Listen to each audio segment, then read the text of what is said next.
life is a facade. The whole thing is a fake. The whole thing is a front. Your whole life is a camouflage suit. And now you're getting older and you'll never get to see what you could have been, because the cost of getting to see it is a commitment that you've never been willing to pay. I would hate to live and die and never know what would happen if I ever committed myself to anything. Some people have never thrown their whole self at nothing. Not at school, not at work, not at marriage. Oh my God, you had 1 foot in and 1 foot out of every dream all of your life, and you've never seen what you could be. You never fully engaged. You never fully studied. You never fully invested in anything or anybody. You want to get something that you are not willing to give. You have never been joined. Some of you are interested in this work, and you like telling people you do it. It makes you feel good. But you're not 120 though. Some of you are committed, but just like your side hustle, I left everything and started doing it. The world responded to that commitment. When my mother-in-law sent home because she had cancer, I never quit doing the work because I wasn't doing it for people. I was doing it for the kids that I was doing it for. I'd take it to another level. If you're interested, you'll do what's convenient. You'll believe your stories and excuses, and you'll continue to be a victim of your current reality and circumstances. You'll come up with all the reasons why you can't achieve those goals, and that's what you will be focusing on for the rest of your life. To be joined, to be connected, to be focused, to be committed. That is something we don't see anymore. They are out of there. They have no root. They have no connectivity. They are not joined. They are not committed. They don't have it in their character to withstand anything. They are only there for convenience. And when they don't see the convenience of the connection, they forsake the responsibility and walk away from their commitment. Because we have no understanding of our responsibility to any relationship. Write this down. You cannot have true relationship without reciprocity. People that come to work, they take a job, they're not committed to the job. They want the check. Well, everybody wants some money, baby. I'm just here for the check. That's why it's not going to work for you. You don't understand the reciprocity. Anybody wants some money, but if you're not willing to give at least as good as you get, it will not last, and that's why you can't stay anywhere or work for anybody. But you've never been joined to anything. But you've never been the person that you could be, because the could be is locked up behind commitment, and until you're committed, you'll never get the could be. Some of y'all are negotiating not because of the company. You negotiate because you're not the best at what you do. And I need y'all to go back and be the best at what you do. And then I need y'all to come together as the best and then take this thing to the next level. And there's some of you, you know what you want. You know what you want, but you are not personally willing to do the work it takes to get it. What you're trying to do is do what you've done on this level and get the next level. You're trying to do exactly what you're doing on this level. You're like, I'm getting up every day. I'm putting in 2.5. I'm putting in 3, and I'm not getting the opportunity. The opportunity might require 3.5. I'm lifting weights. I'm eating right, and I'm not getting the opportunity. It might require getting up and working out 3.5. It might require you saying no to your friends. It might require you changing your diet. It might require you moving to another city. Whatever it takes, you got to be willing to do it. And you keep saying you're not there because of something else, because it's easier to blame somebody else. Because now you don't got to do no work when you blame somebody else. Guess who got to do the work? They got to do the work. Well, guess who got the power? They got the power. You took the job, but you've never seen what you could be if you threw your whole self at your dream. Without reciprocity, no relationship will ever reach its apex, because you're not fully invested in anything you do. and you're getting older, and you're running out of time and running out of excuses and running out of people to blame, wonder what would have happened in school if you'd been committed. Wonder what would have happened in your marriage if you'd been committed. If you'd have really thrown your whole self. You've always been casual and never been committed. You're just talented enough to get over. And you fake them out and use their talent as a camouflage to cover up their lack of commitment. And because you're talented enough to be able to float by on broken pieces, you will fool an indiscriminate eye into thinking that you are committed. You're not committed, you're just talented. I can't be committed to everything. I can't join everything. I can't be married to 1,000 women. I can't work 1,000 jobs because I take my commitment too seriously. Real friendship is a commitment. It means I will be there for you. It means I will return your calls. It means I've got your back. It means that I will emotionally, spiritually, financially do whatever I can to undergird you. And I can't do that with everybody. Slap somebody and tell them it's a commitment.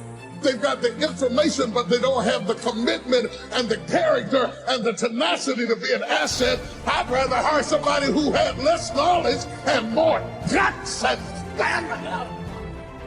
In a perfect world, I want somebody who's got both. But if I have to choose, I'd rather have somebody with commitment.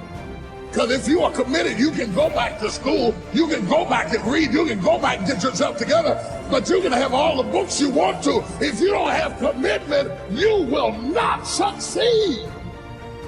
We have a generation of people, the praising generation, the shouting generation, the generation who goes for inspiration without impartation. They won't work, they won't give, they won't support. They get married, they want sex, but they don't pay bills. You want all the benefits, but you don't want none of the responsibilities.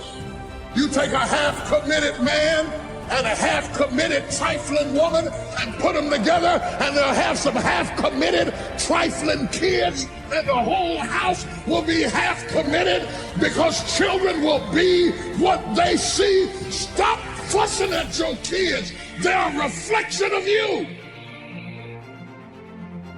Your whole life is a facade. The whole thing is a fake. The whole thing is a front. Your whole life is a camouflage suit. And now you're getting older and you'll never get to see what you could have been because the cost of getting to see it is a commitment that you've never been willing to pay.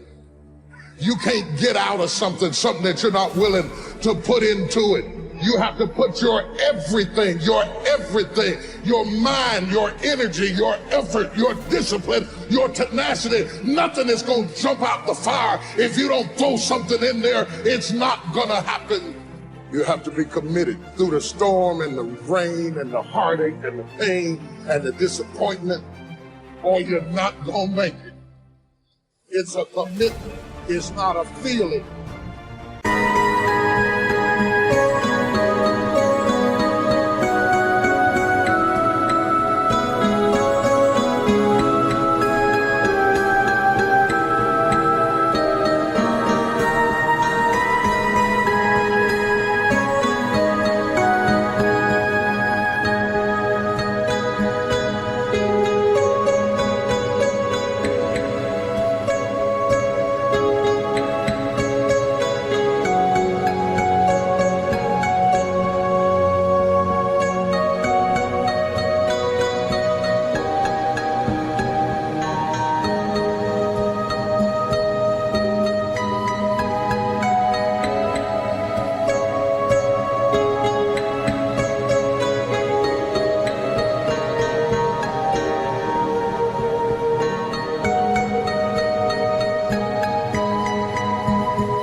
You gotta come home when you're in love, and you gotta come home when you're not in love, or you're not gonna make it.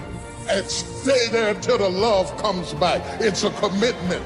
The person who achieves goals and dreams takes consistent, daily, weekly, monthly actions towards those goals and dreams. And they don't allow their stories or their excuses or the reasons or circumstances to hold them back.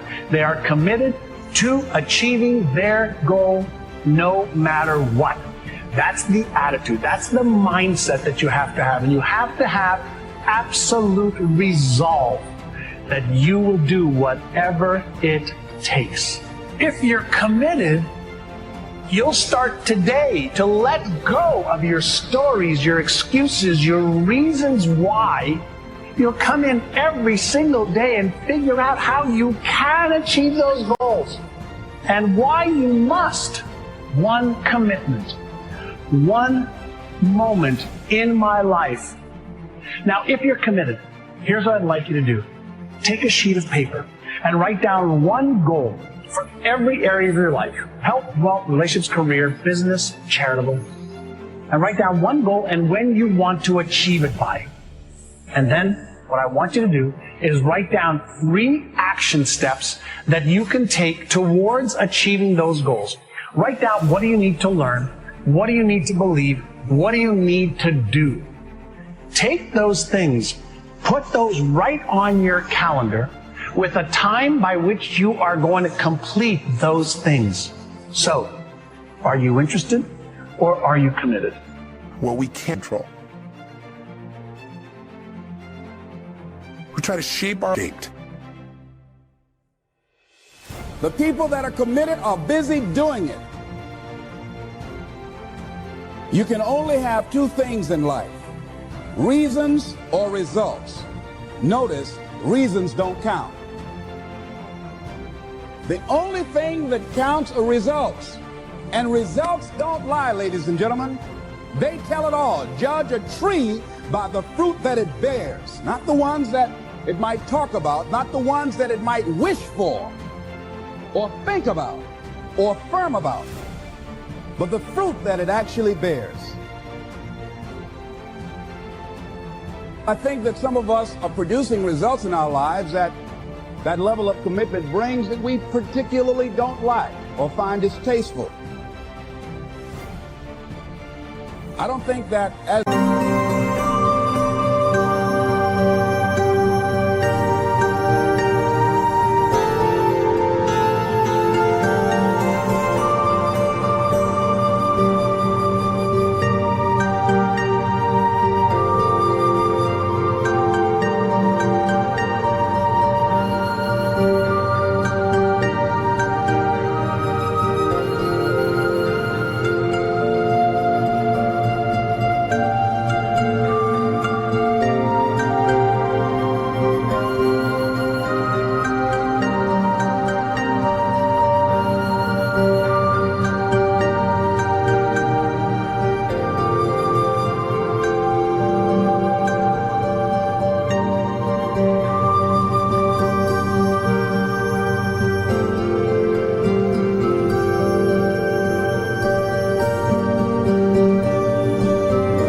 participant in life, you cannot be committed. You're either committed to mediocrity or you're committed to greatness. You're either committed to being productive or you're committed to being non-productive. You're committed to being happy or you're committed to being unhappy. You know, God's delays are not God's denials, unless you give up, of course. If you don't do your part, then of course whatever you've envisioned will never come to be. But we have to be willing to continue to put ourselves forth and know that events will show up that we can't control. You have to know the one thing you can control is not events. What you control is what things mean to you. Whatever you're doing, however you spend your time, that tells you who you are. So think about what it is you like to create in your life experience. Once I look at how you commit your time, once I do an evaluation on how you spend your time, I can tell you exactly what you're committed to. People that say they have dreams or want to open a business or want to do something differently than what they're now doing, they don't like their jobs, they're unhappy, they're unfulfilled. People who say they want to improve their income level, look at how they spend their time. How they spend their time, the commitment of their time, how they use that will really tell the truth. People who said, I'd like to do better, but you don't find them in vocational or technical schools, upgrading their skills and their knowledge, how they spend their time, that will tell you. That will tell you that they're committed to being obese for the rest of their lives. People tell you they want to stop smoking and they're lighting up at that time. Folks that say, I want to stop drinking, and every time you're in their face, they're reeking with alcohol. That will tell you what's going on. Don't have to listen to what they say. Just watch what they do. Commitment shows up in your life in what you do.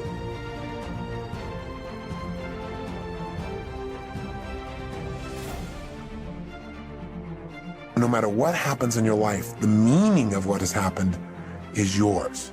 You get to determine it as long as you're conscious and you don't allow the people around you to teach you what to think. And as long as you don't just go on automatic pilot and allow your nervous system to make up connections that are false. Certainly by now you realize, obviously they make decisions different too. Are you driven by guilt? Are you